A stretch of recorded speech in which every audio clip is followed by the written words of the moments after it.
तो इस प्रकार भगवान ऋषभ के टाइम ये क्रम टूटा एक युगल उत्पन्न होने का, क्योंकि सुमंगला को 50 युगल हुए और भरत और ब्राह्मी उसमें पहला युगल था, और जनसंख्या इस प्रकार तेजी से बढ़ने लग गई।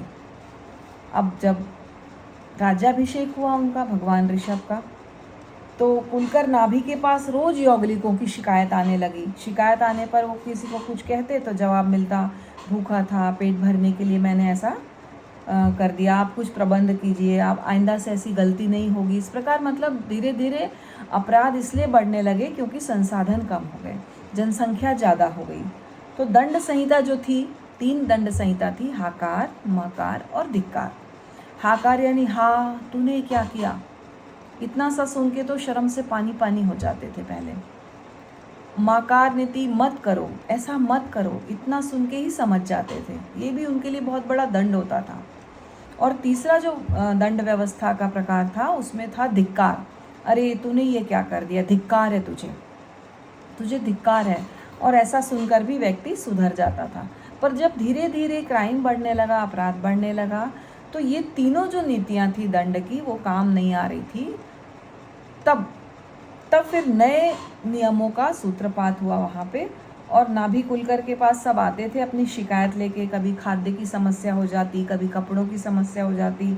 तो अब क्या करते, नाभि सोचते अब मैं कैसे इन चीज़ों से समस्याओं को समाधित करूं। तो वे एक दिन कुछ युगल ऋषभ के पास बैठे बात कर रहे थे, और फिर सभी दुखी थे, आतंकित थे। ऋषभ देव से पूछ बैठे, इसका सही समाधान बताएं कि हमको लड़ झगड़ के ही मरना पड़ेगा, जीना दुभर हो रहा है हमारा।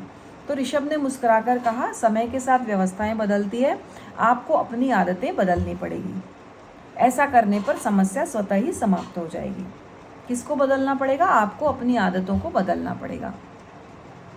तो उपस्थित युगल ने कहा कि भाई हम तो जानते नहीं कि राजा क्या होता है और खाना अनाज कैसे उत्पन्न किया जाता है, ये क्षमता तो सिर्फ आप में ही, आप ही बता सकते हैं।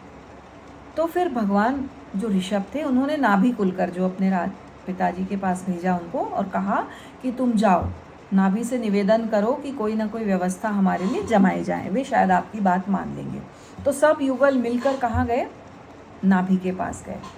नाभि जो अंतिम कुलकर हुए हैं, पहले विमल वाहन थे 7 कुलकरों में, और अंतिम नाभि थे जिनके पुत्र ऋषभ थे। तो उनके पास गए और कहा कि अब निराश हो गए हैं, आप बताइए, कोई व्यवस्था बनाइए, हम लोग बहुत असंतुष्ट हैं। निश्वास छोड़ते हुए बोले, भाई ये मेरे वश का रोग नहीं है। कौन, नाभि बोले, ये मेरे वश का रोग नहीं है, ज़माना बहुत ख़राब आ चुका है, मेरी बुद्धि काम नहीं कर रही है। आप तो जाइए, आप ऋषभ के लिए पास जाइए और उनसे अपनी समस्या कहिए। पेट के लिए या खाने के लिए तकरार करना कितनी शर्म की बात है।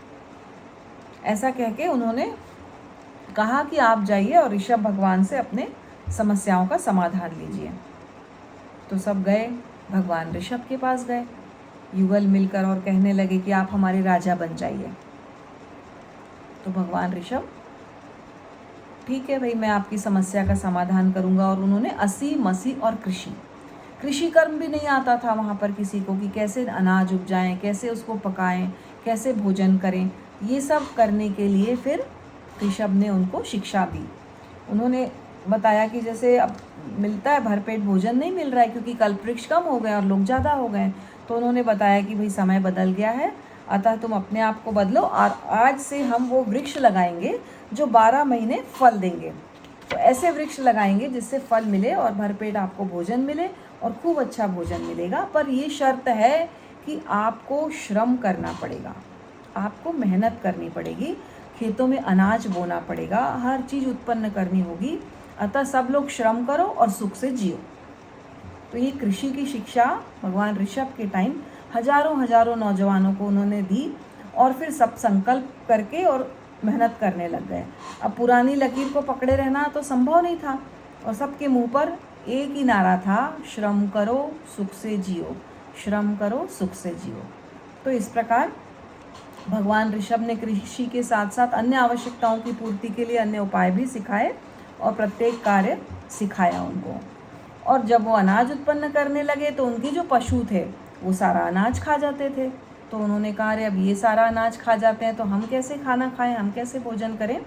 तो लोगों को बौद्धिक विकास नहीं के बराबर था। उस समय इतने सरल होते थे, इतने सहज होते थे, तो जितना बताया जाता उतना ही करते। उन्होंने उगाने की बात की, कृषि की बात की, उन्होंने किया। अब खेती पकने लगी और उसको काट कर अनाज निकाले, ये भी ऋषभ ने बताया उनको। फिर अनाज निकाले, फिर बैलों को घुमा घुमा के हल चलाते, पर वो बैल जो भूख लगती थी तो वो ये अनाज खा जाते थे पूरा। तो अब अनाज खा जाएंगे तो हम क्या खाएंगे। शाम को आए ऋषभ के पास बाबा, वे ऋषभ को बाबा कहते थे। तो बाबा, अनाज तो बैल खा जाएंगे, फिर हमारे लिए क्या बचेगा। बाबा ने घास की रस्सियों को छीकी बनाई और कहा ये छीकी लगा दो, ये उनका मुंह उससे बांध दो तो वो अनाज नहीं खाएंगे। अब वो तो बिल्कुल सरल लोग थे, छीकी लगा दी उन्होंने। अब दूसरे दिन जब बैलों को वो कहने लगे खाना खाओ, तो बैल खाना ही नहीं खा रहे थे। उनको समझ में नहीं आया क्या करें।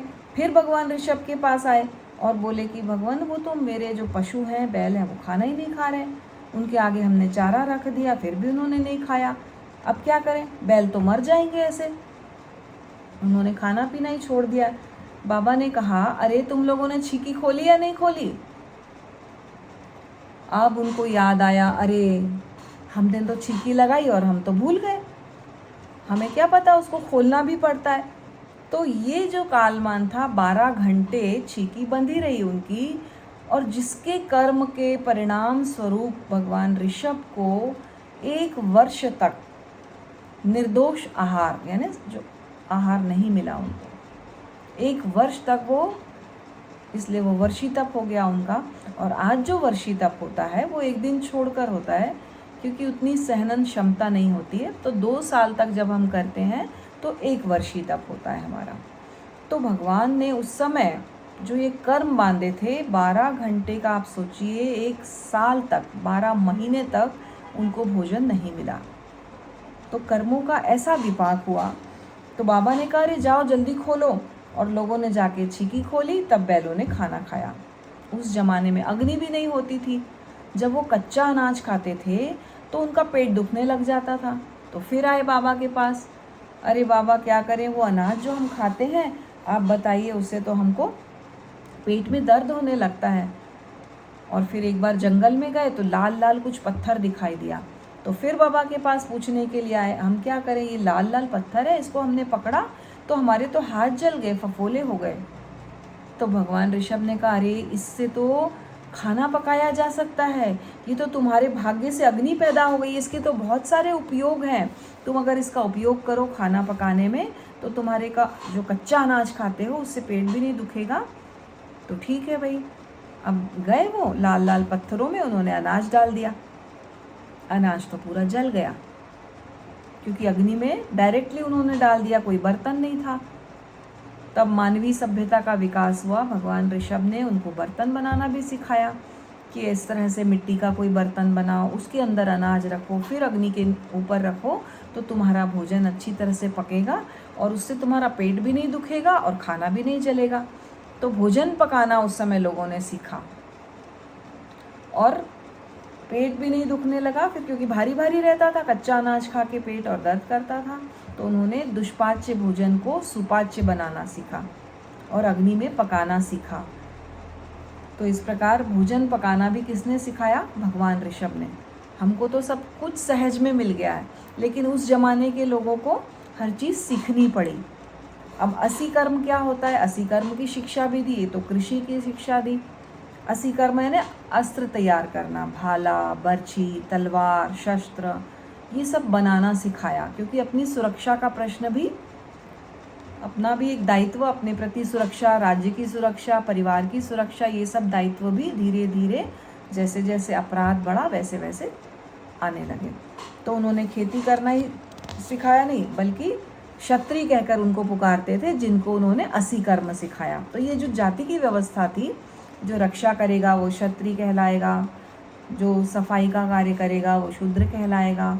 और उस समय ब्राह्मण उस काल में नहीं होते थे, वो बाद में पार्श्व के युग में ऐसा आया कि जो लोग व्याख्यान देने लगे, प्रवचन करने लगे, ज्ञान की बात करने लगे, तो ब्राह्मण कुल की व्यवस्था जो की गई वो पार्श्व भगवान के उसमें की गई। तो जब इसमें 3 ही थे उस समय, ब्राह्मण नहीं थे, क्षत्रिय, वैश्य और शूद्र। जो व्यापार करते थे वो वैश्य, सफाई करते थे वो शूद्र। कोई ऊंच नीच नहीं था, बस एक आधार था कि कार्य कोई विभाजन के लिए एक आधार बनाया गया था कि ये कार्य करेंगे, ये कार्य करेंगे। वो धीरे धीरे जब विकृत हो जाती व्यवस्थाएं तो हम बुरा मानने लग जाते हैं कि ये इसका काम छोटा है, इसका काम बड़ा है।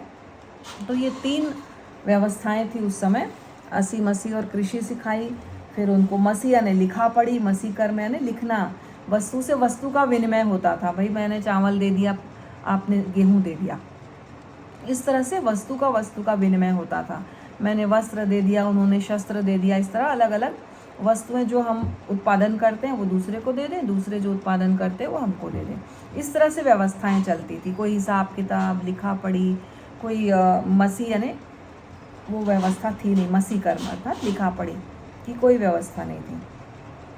तो उत्पादक से उपभोक्ता तक पहुंचने में कुछ प्रतिशत मुनाफा लेने की बाद में धीरे धीरे छूट मिली, व्यापार होने लगा और व्यापारी कहकर इनको पुकारा गया। तो ये वैश्य, व्यापार करने वाले। फिर सेवा व्यवस्था में जो आते हैं, जो कृषि, असी मसी कर्म की समुचित शिक्षा लोगों ने की। और उसके बाद देखा कि चलो सफाई की भी व्यवस्था बहुत ज़रूरी है, सेवा की व्यवस्था भी बहुत ज़रूरी है।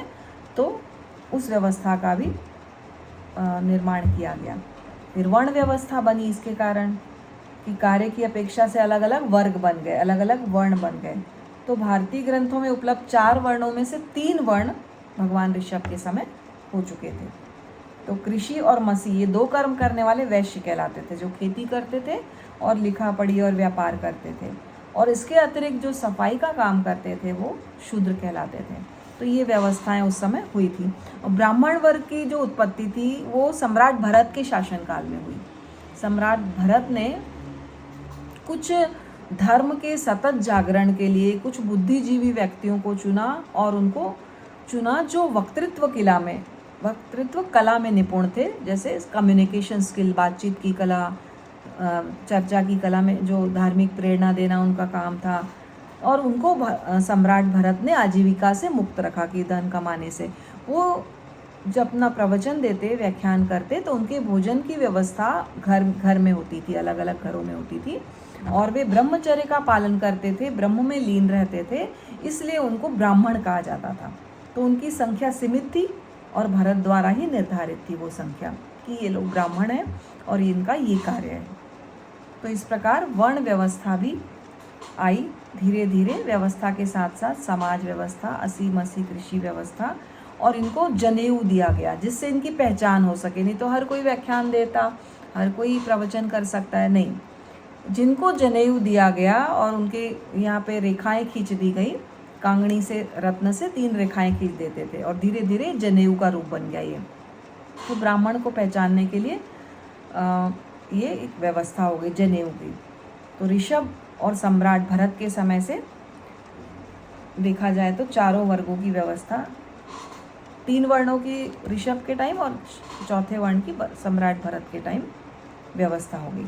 और सब लोग अपने अपने कार्य से संतुष्ट थे, किसी में कोई अहंकार नहीं था, किसी में कोई हीनता का भाव नहीं था। सब अपना अपना कार्य करते हुए बहुत आराम से जीवन व्यतीत करने लग गए। तो आज हम यहीं पे इसको संपन्न करते हैं। इसके आगे और चलाएंगे भगवान ऋषभ के समय क्या क्या नई चीज़ें सीखने को मिली और कैसे उन्होंने अपनी पुत्रियों को, ब्राह्मणी को, सुंदरी को कितनी 72 कलाएँ, 64 कलाएँ सिखाई, वो सब भी हम देखेंगे। कैसे विवाह की प्रथा शुरू हुई, ये सब हम अगले लेक्चर में देखेंगे। तो आज के लिए ओम अरहम, आप सभी के प्रति कृतज्ञता।